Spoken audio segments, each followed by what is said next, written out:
नमस्कार दोस्तों, राधे राधे, जय श्री कृष्णा। दोस्तों, स्नान केवल साधारण कार्य नहीं है, इसे शास्त्रों में तप के समान माना गया है। स्नान करना इतना आवश्यक होता है कि इसके बिना मनुष्य के शरीर की शुद्धि नहीं होती है।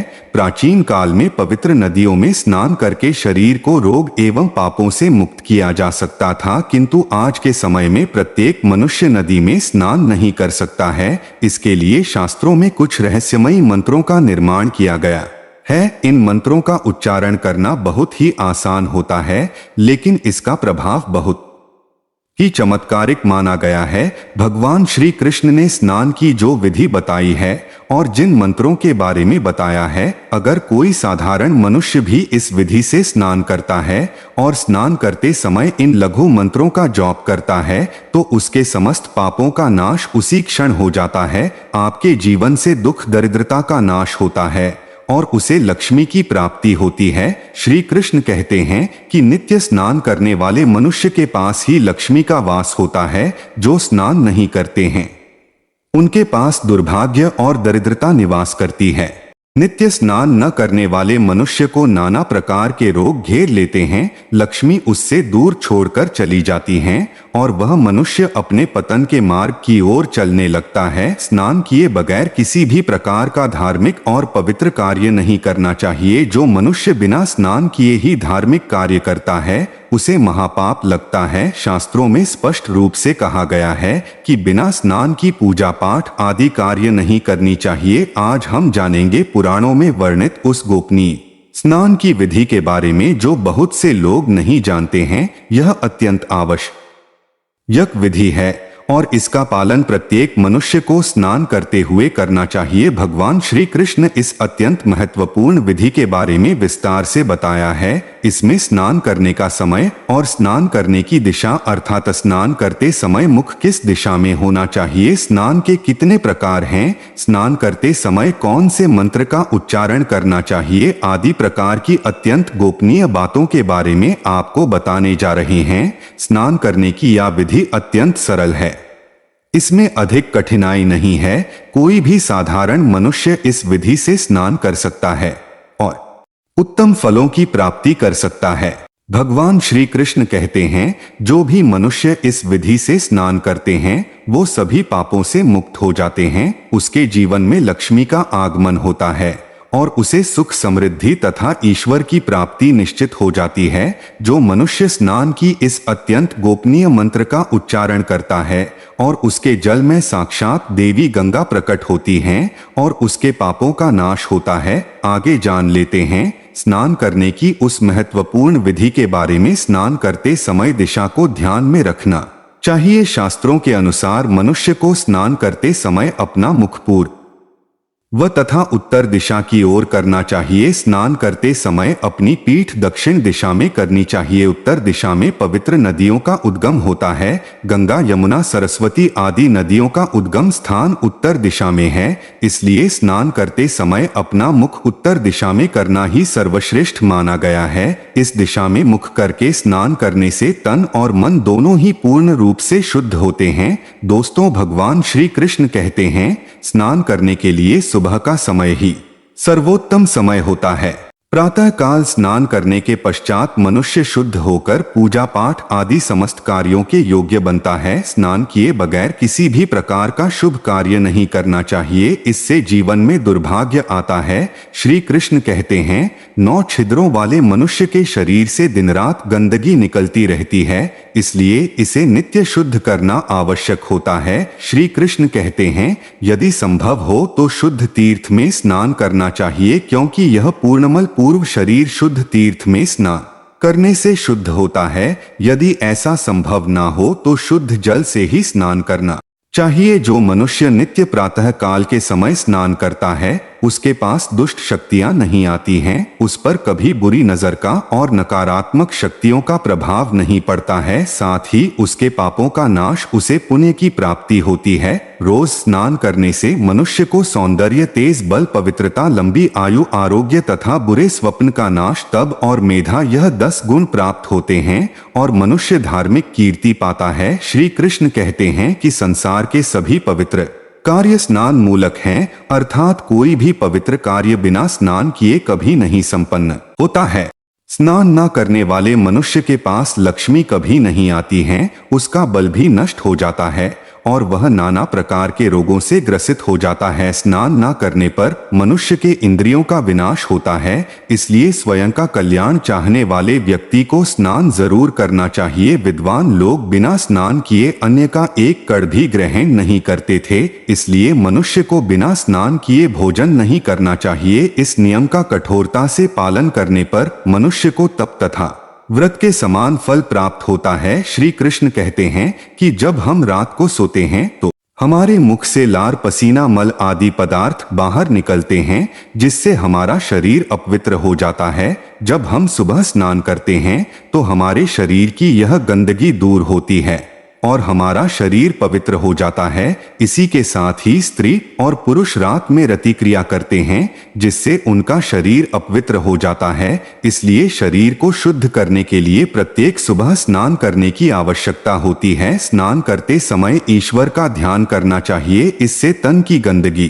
के साथ हमारे मन की गंदगी भी साफ हो जाती है।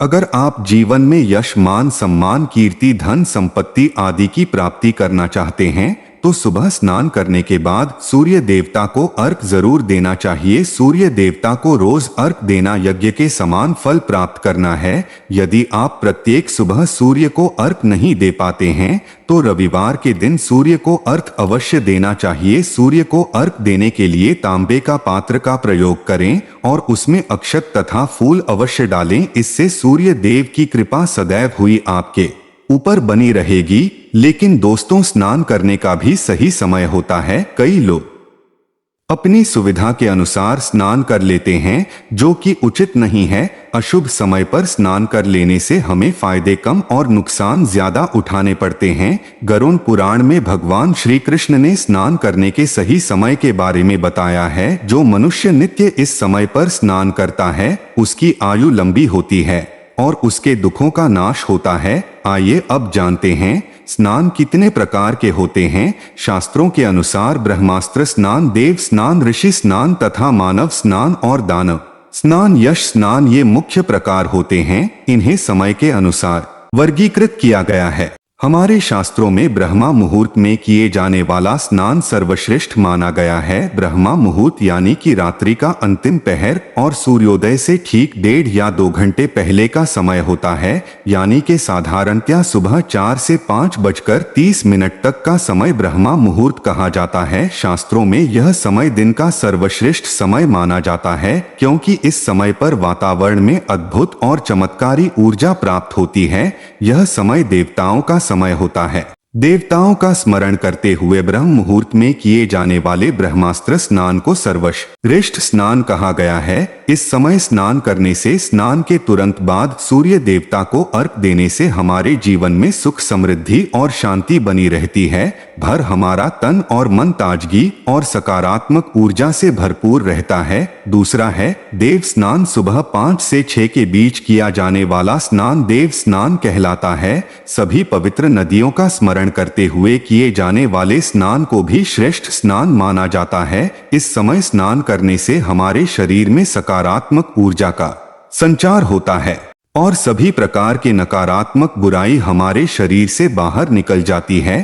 तीसरा है ऋषि स्नान। सुबह जब आकाश में तारे नजर आते हैं उस समय किए जाने वाले स्नान को ऋषि स्नान कहते हैं। यह श्रेष्ठ स्नान होता है। इस समय स्नान करने से हमें मानसिक शांति मिलती है और हमारी आयु लंबी होती है तथा शरीर भी निरोगी रहता है। चौथा है मानव स्नान। सुबह 6 से 8 के बीच किया जाने वाला स्नान मानव स्नान होता है।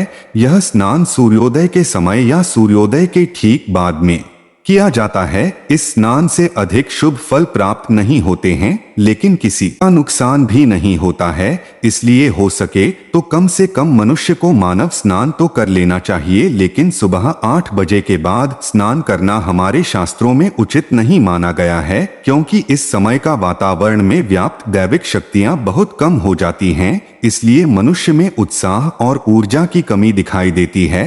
जिससे वह दिन भर आलस का अनुभव करता है। पूरे दिन शरीर में सुस्ती सी बनी रहती है और किसी भी काम में मन नहीं लगता है। इसलिए सूर्योदय से पूर्व या सूर्योदय के समय स्नान करने को ही सर्वश्रेष्ठ स्नान माना गया है।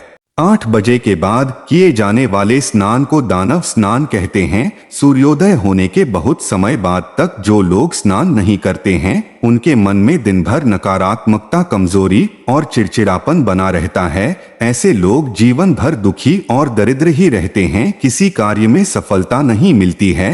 यदि कोई व्यक्ति बीमार है तो उसे किसी गीली कपड़े से अपने अंग को साफ कर लेना चाहिए। इसे भी एक प्रकार का स्नान ही कहा गया है। यदि स्नान करना संभव ही नहीं है तो मंत्र स्नान भी करना चाहिए। मन में पवित्र नदियों का स्मरण करके ईश्वर का ध्यान करते हुए मंत्र स्नान करें। इस स्नान में जल की भी आवश्यकता नहीं होती है, केवल आयु से ही स्नान हो जाता है। इसलिए दोस्तों, गरुड़ पुराण में हमें प्रतिदिन स्नान करने की सलाह दी गई है। प्रतिदिन सुबह जल्दी जागकर स्नान करके सूर्य देव को जल अर्पण करने से जो मनुष्य को लाभ प्राप्त होता है, वह किसी अन्य कार्य को करने से नहीं मिलता है। स्नान का महत्व सभी कार्यों में बढ़कर है। स्नान के बिना हम अशुद्ध और अपवित्र ही रहते हैं। शास्त्रों के अनुसार स्नान करते समय हमें इस मंत्र का जाप करना चाहिए। इस मंत्र में सभी पवित्र नदियों का स्मरण किया गया है।